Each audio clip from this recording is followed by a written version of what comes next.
Pwede na po magtanong, Ginoong Soriano. Pwede, hindi naman pwedeng hindi Okay. pwede. Ginoong Soriano, ito po ang unang tanong. Kilala po ba ninyo kung sino nagtatag ng Iglesia Katolika Apostolika Romana? Hindi. Hindi mo alam? Hindi.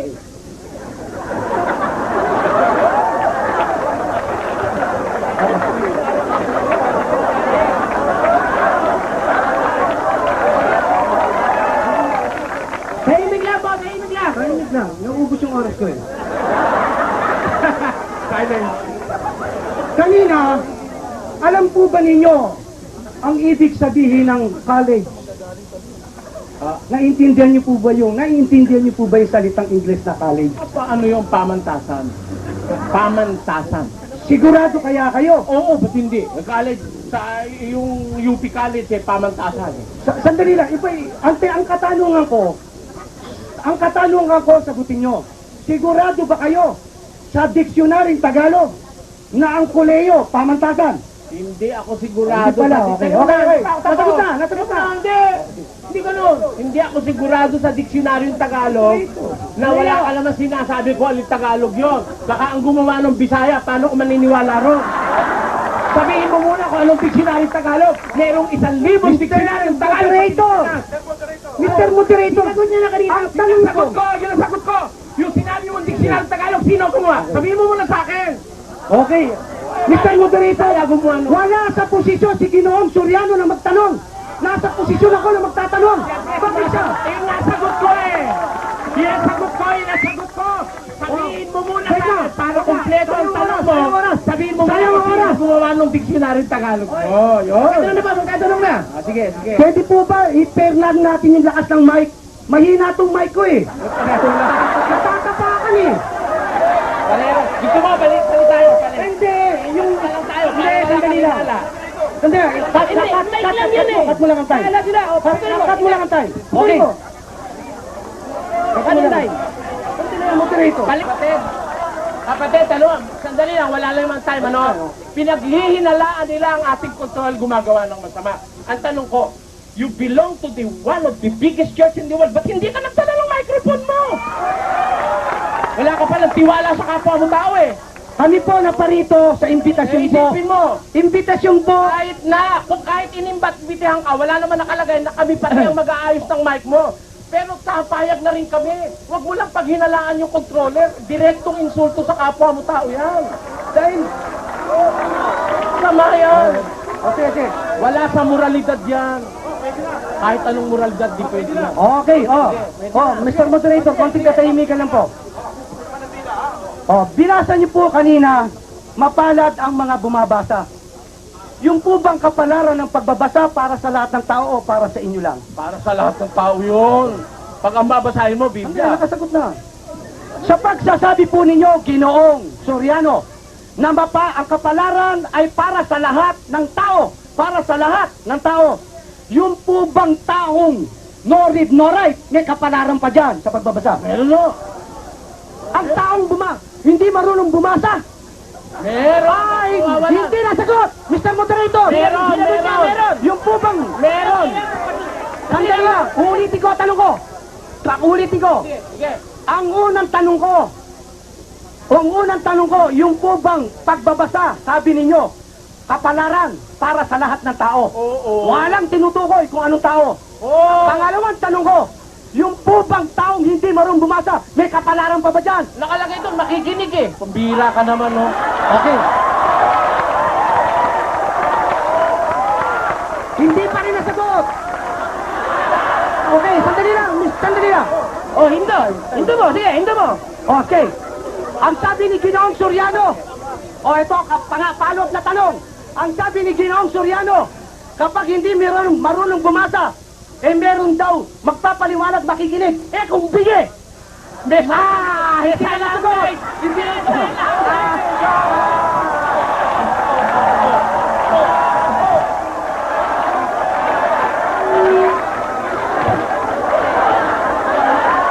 Kaya nga may Biblia braille eh. May braille na Biblia. Nabibigyan mo pala sa impormasyon itong kapatid na ito. Buti na kalaban mo ko, naliwanagan mo yan. Okay, magtatanong na daw po. Di ba ako nakakalaban, di mo maliliwanagan yan.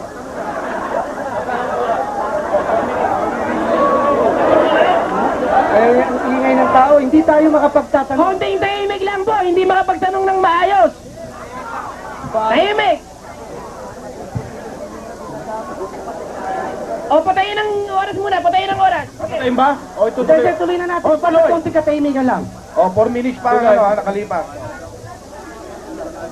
Sinabi nyo kanina, sa pagtatanong nyo sa akin, na noong 217, na sinabi nyo na putol, sa abot ng inyong pagkaalam, sinong papa yung binanggit ko kanina? Noong 217. Babasahin ko sa listahan ng papa. Sandali lang, tinatanong ko kayo, hindi ko kayo pinagbabasa. Obe.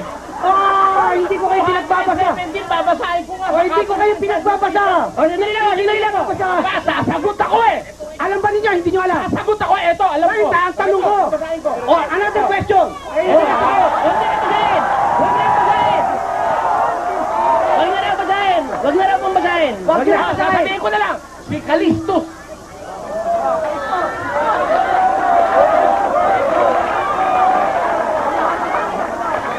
O, nag-valid yun. Dahil sinabi ko, huwag nang basahin. O, sige. Tanong pa ulit. Kung ganito po tayo kaingay, ini-wave ko na yung tanong ko. Marami akong katanungan na dapat sana maliwanagan Tanong nyo. mo, matatanong naman yun eh. Kaya lang, ang maingay ang tao. O, patayin mo muna yung oras para hindi sayang. Konting katahimikan lang po. Pabayaan nyo sa dalawang nag-uusap. Okay, ano, bubuksan na ang oras o hindi pa? Okay. Okay, buksan na ang oras. Okay. Ginoong Soriano, sinabi ninyo sa pamamagitan ng pagbabasa, maiintindihan ng Biblia. At sinabi ninyo rin kanina, na sa pamamagitan ng pagtuturo, mauunawaan ang pananampalataya. Wala akong sinabing ganon. Kasasabi nyo kanina eh. Wala. Kung hindi pagbabasa, pakikinig. Ayun, yun. Pakikinig. Wala naman pagtuturo ko sinabi. Pagtira ka naman. 1-3 yung binasa ko, walang pagtuturo ron. Sabi doon, mapalad ang bumabasa at nakikinig at sumusunod. Yan, tumututo. Ang katanungan ko, Mr. Moderator, hindi ako sinasagot, ginugulo yung tanong ko eh. Pero ganun pa man. Panggugulo yun. Pinapaliwanag ko yung tinanong mo eh. O ngayon, ito, katanungan ko na naman. Sino po ang napakinggan ninyo? Kaya kayo nagkaroon ng pananampalataya. Sino? Sino ang napakinggan ninyo? Si Jesus. Napakinggan nyo o nabasa nyo? Si Jesus, napakinggan ko. Napakinggan nyo si Jesus? Oo. Okay. Oh, sinagot na, napakinggan daw. Kailan po, kung sinasabi ninyo, napakinggan nyo si Jesus, Oh. sa abot ng inyong kaalaman, kailan nabuhay si Jesus? Kailan nabuhay? Oh. Ano ibig mo sabihin nabuhay? Kailan naparito dito sa daigdig natin? Akala ko nung mabuhay sa mga patay eh. Oh. Nung naparito sa mundo natin, O, kailan po? more or less mga year 2 or 3 BC. Tao na po ba kayo doon? Hindi pa. Hindi pa ako tao. Bakit yung sinabi napakinggan ninyo? Eh, ayon sa Biblia eh. Ayun sa Biblia. Nasa na po, babasahin ko. Oh, hindi ko pinababasa.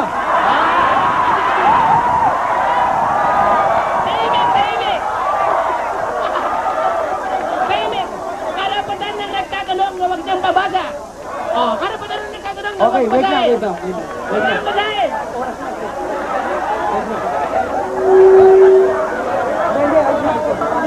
Wait na. Binewave ko na. Yung katanungan. Sige na, okay na. Simulan na. Oh. Oh, tapos na po ang oras niya ng pagtatanong. Salamat po.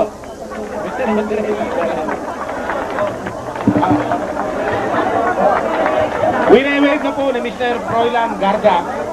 Bagamat hindi na po natapos ang oras, meron pa pong 2 minutes, ay ni-wave niya po. Now, ladies and gentlemen, 20 minutes, papahayag niyo po, no? 20 minutes, no? Seset ko po.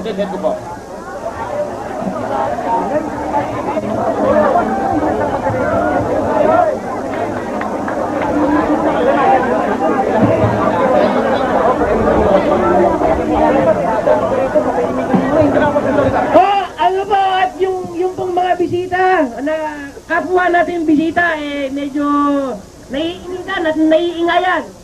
Konting tahimik daw po. O tinatawagan po ng pansin yung mga tao po rito, no? Sabi po nung Mr. Froilan Garza, nahingayan po, kailangan po ng konti silensyo. Huwag na po konti, marami na. O, damihan nyo na po para maganda po ang ribatag nila. Di po natatanong, ito pong, sino po ba pangalan nyo? Danilo Sanchez. Danilo Sanchez. Ako naman po si Eugenio Picache Miranda, ano po. Sige po, set up po ba natin? Sige, set ko po. Magiging matahimik po ang lahat Thank you, ladies and gentlemen. Set ko. Teka muna, ha?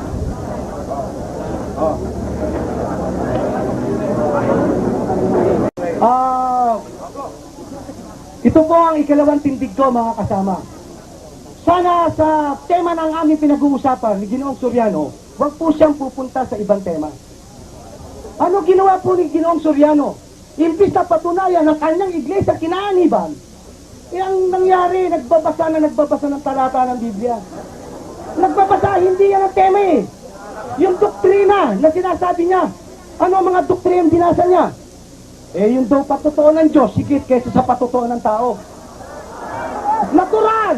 Alam po ba ninyo yung patotoo ng Diyos, higit sa patotoo ng tao? Sino po nagpapatotoo? Yung mga apostol. Yung mga turo ng apostol. Yan ang aming sinusunod. Dahil karugtong kami nung iglesyang itinatag nung unang siklo. Si Ginoong Soriano, walang naipakita. Nagbasa lang ng Biblia. Na yung binabasa niya, binibigyan niya ng sariling interpretasyon. Yung mga nakasulat, hindi po namin pinagtatalunan. Ang lahat po ng nakasulat sa Biblia, hindi po namin pagtatalunan. Ang pinagtatalunan lang po namin, yung pagkatapos niya magbasa, isasarado niya, magbibigay siya ng ibang interpretasyon. Para sinabi niya, gawa ng tao. Kaya nga tinanong ko sa kanya ito po bang kuleyo, naiintindihan mo? In English lang naman yung naibig sabihin samahan ng mga apostol, asosasyon ng mga apostol. Simple. Kaya, ang mga apostol ba, may samahan? Meron. Kaya, meron silang kuleyo. Ano ba itong binasa ko? Encyclopedia. Sino sumulat? British. Ano ba ang wika ng British? Di English. Pag tinagalog natin, samahan. Simple Tagalog. Ang ginawa ni Ginoong Soriano, mula sa English, pinasok yung Tagalog na Biblia.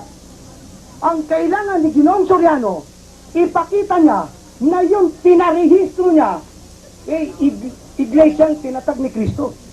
Pata sinabi niya, pagbabasa. Pag nagbasaan na, magiging otoridad. Kung otoridad ang lahat ang posisyon ni Mr. Soriano, kung ang lahat nagbabasa ng Biblia, magiging otoridad. Di lahat ng mga iglesia dyan, naglipa na yung 800 dyan. Di lahat dyan. Tunay. Hindi po ganoon. Kaya nga, maging kayo. Kung ang pag-uusapan namin aral at aral, hindi po ninyo maunawaan. Hindi nyo maiintindihan sapagkat hindi ninyo alam ang tunay na aral. Kaya hindi ako pumupunta doon sa tema na tungkol sa aral. Ang pinag-uusapan dito, yung tunay na iglesia na kanyang kinaaniban at kinaaniban ko. Biro nyo, hindi niya pa pala alam kung sino nagtatak ng iglesia Katolika, Apostolika, Romana. Tinututulan niya ako. Kaya ako malakas ang loob kong tutulan si Ginoong Soriano Alam na alam ko yung kinaaniban niya, pinarehistro niya lang. Alam ko, kaya tutol ako At yan pinarehistro. Nagsimula noong 1980s.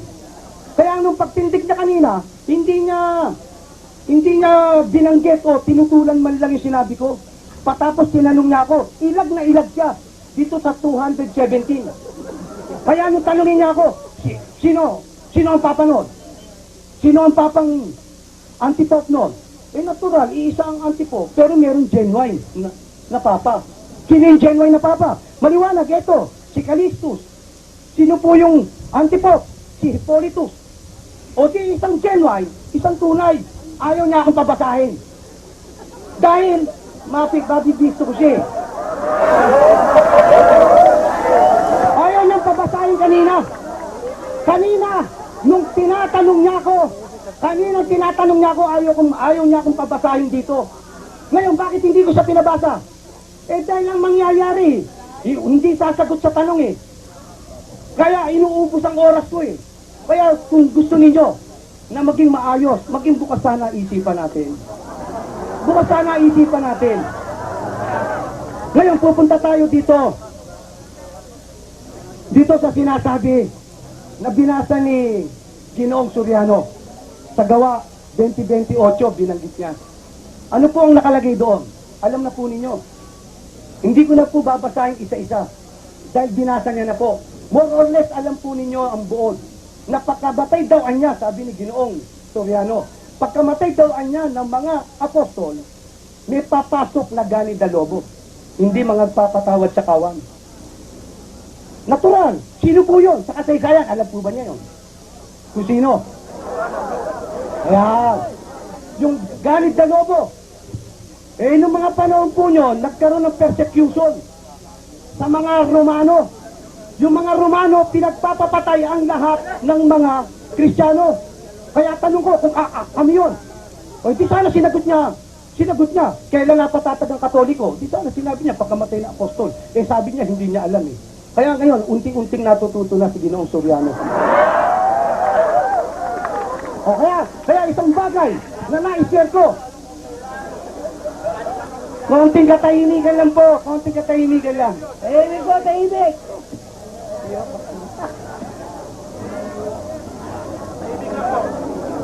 Alam po ninyo, sana kung papaano kami na mga pumunta rito taga St. Peter, kung papaano na si Ginoong Soriano nagpapaliwanag kanina, naging maginoo kaming nakikinig. Sana maging maginoo rin kayo makinig habang ako po'y nagsasalita. Maging pareha sana po. Kaya nga ipinakikita ko na si Ginoong Soriano na tinututulan niya ako, hindi ako otoridad. Otoridad po sa anong sentido?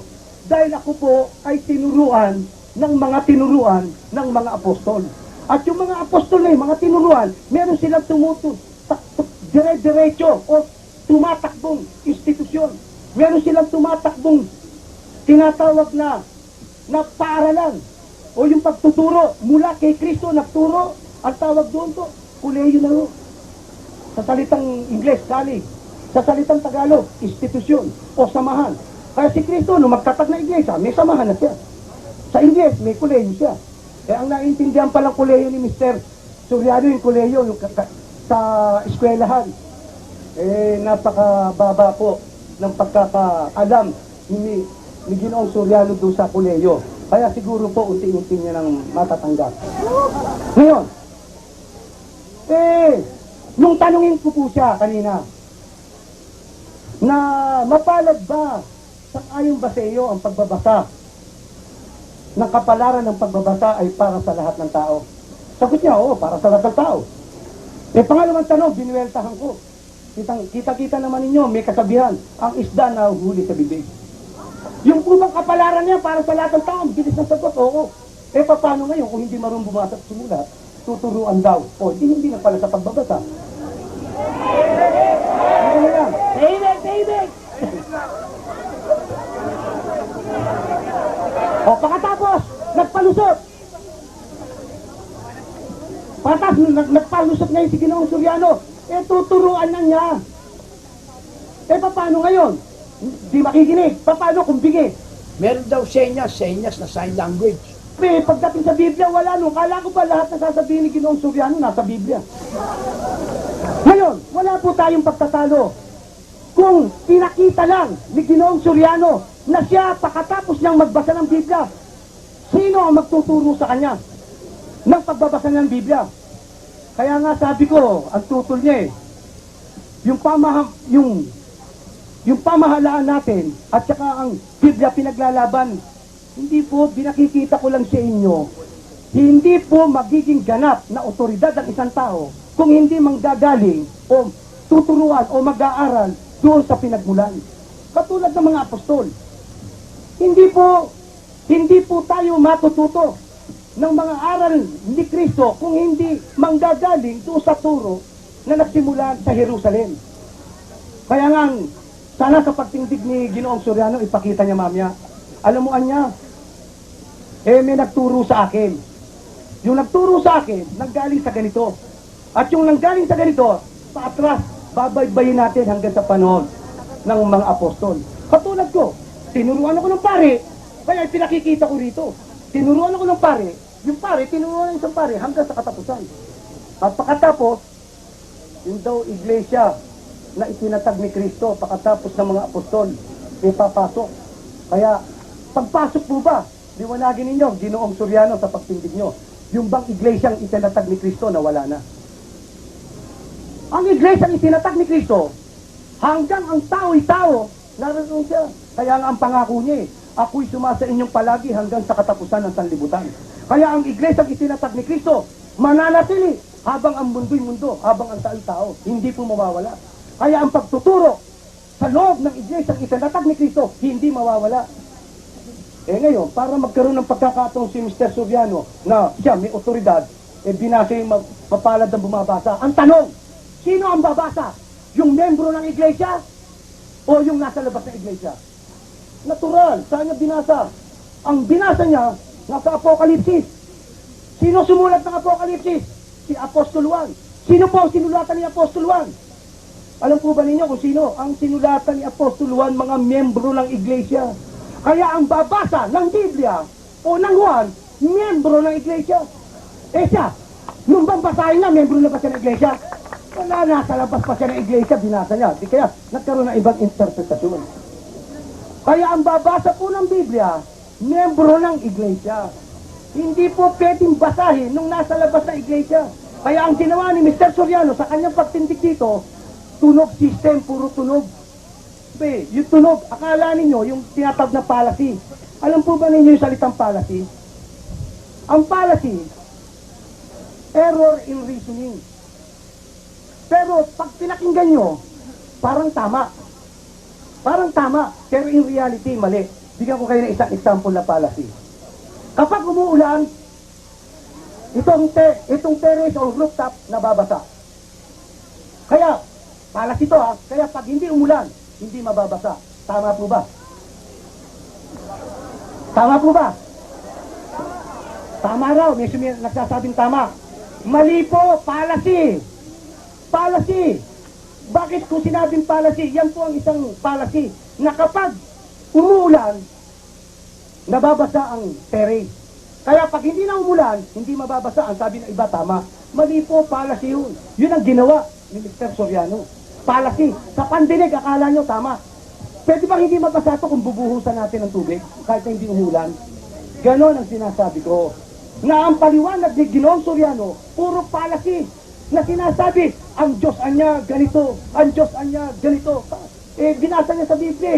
Pag binasa sa Biblia, wala po pagtutol. Hindi po tututulan ng kahit na sino.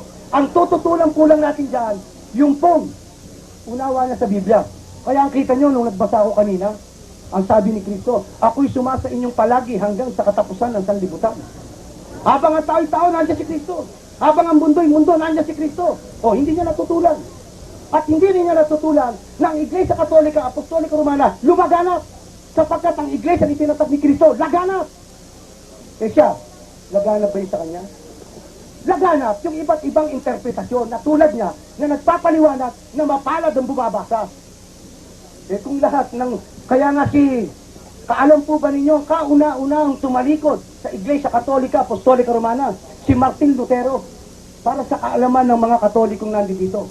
Si Martin Lutero po, yan ang kauna-unang tumutol na anong sinabi niya? The Bible is subject to private interpretation. Ang Biblia niya ay unawain sa sariling unawa. Ang Biblia niya interpretayin sa sariling interpretasyon. Kaya, nagkaroon siya ng tinatawag na grupo. Kung tawagin yan, Lutheran. Pero nang dahil na ang doktrina niya unawain ng Biblia sa sariling unawa, nagkaroon ng iba't ibang unawa, tumalikod sa kanya. Nagkaroon ng tinatawag na Anglican sa pamumuno ni Henry VIII. Nagkaroon ng iba't ibang sekta ng pananampalataya, Orthodox. Nandyan niya sila, Ellen Goldwhite, iba't ibang klaseng pananampalataya dahil ang doktrina unawain sa sarili.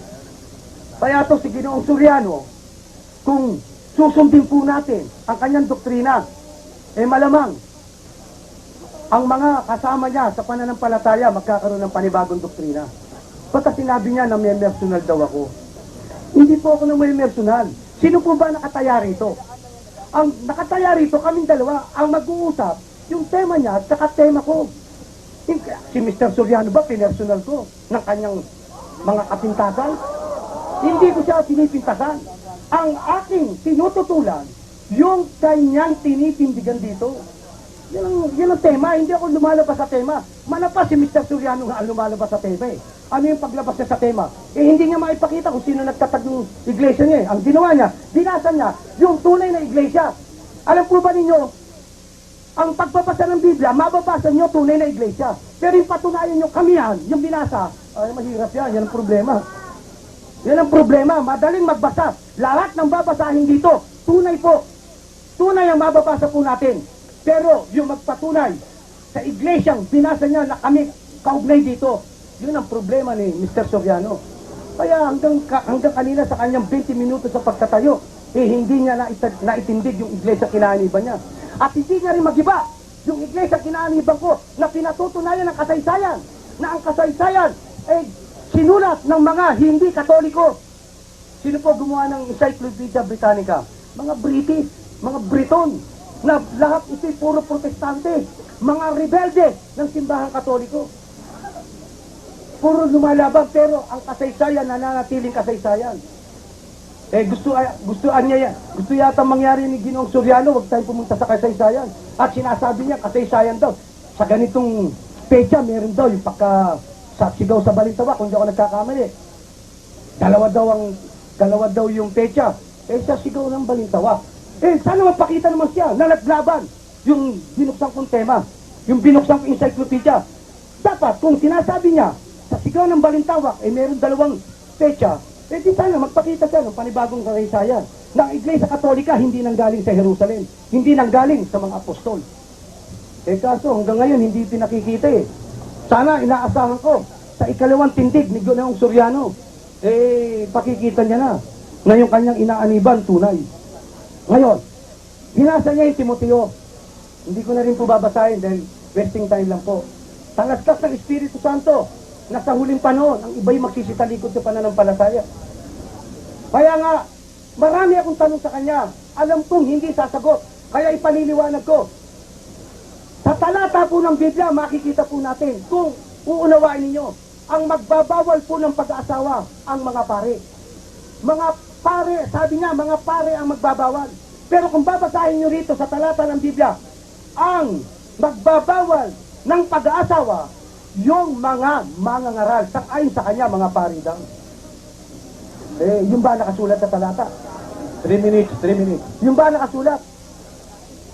Ang nakalagay po sa talata, hayag na sinasabi ng Espiritu Santo, na sa mga huling panahon, ang iba'y magsisitalikod sa pananampalataya. Sino tatalikod? Yung iba. Iba tatalikod at makikinig sa espiritong mapanghikayat na ipagbabawal ng pag-aasawa. Kaya ang tanong, kayo po ba pinagbawalan ng pare na wag mag-asawa? Eh wala namang pare nagbabawal na wag mag-asawa. Sa katunayan, araw-araw pumunta kayo sa simbahan, araw-araw may kinakasalang pare.